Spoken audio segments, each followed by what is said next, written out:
நான் இங்க சென்னை ஆவடியில் தான் இருக்கேன், காமராஜர் நகர்ல. இப்போ ஃபர்ஸ்ட் ட்ரேடிங் பண்ணிட்டு இருந்தோம். நானும் கத்துக்காம தான் ஒரு பிளேஸ்மெண்டான ரேட்டு ட்ரேடிங் பண்ணிட்டு இருந்தேன்.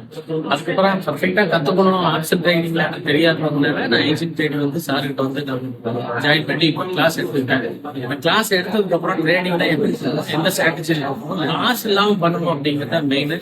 ப்ராஃபிட் பார்க்கறதுங்கிறது ஒரு காரணம் கிடையாது.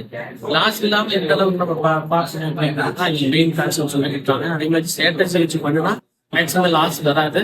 ப்ராஃபிட்ல தான் நம்ம பண்ண வேண்டியது இருக்கும். அதனால தைரியம் பண்ணா மார்க்கெட் வந்து எவ்வளவு வேணா கொடுக்கும், எவ்வளவு வேணாலும் எடுக்கும். ஆனா நமக்கு என்ன தேவையோ அதை மட்டும் பண்ணிட்டு ரொம்ப ஓவர் ட்ரேட் பண்ணாம கரெக்டான ட்ரேட் பண்ணுவோம் அப்படிங்கிறது எளிமையான முறையில எல்லாத்துக்கும் புரியுற மாதிரி. அதாவது நாலேஜ் இருக்கிறவங்க தான் ட்ரேடிங் பண்ணணும் அப்படிங்கறத மாற்றி யாரு வேணாலும் ட்ரேடிங் பண்ண முடியும், அங்க இருக்கிற டைமிங்கை யூஸ் பண்ணி ட்ரேட் பண்ண முடியுங்கிறத ரொம்ப எளிமையான முறையில புரியுற மாதிரி சார் ஒரு கிளாஸ் எடுத்தாங்க.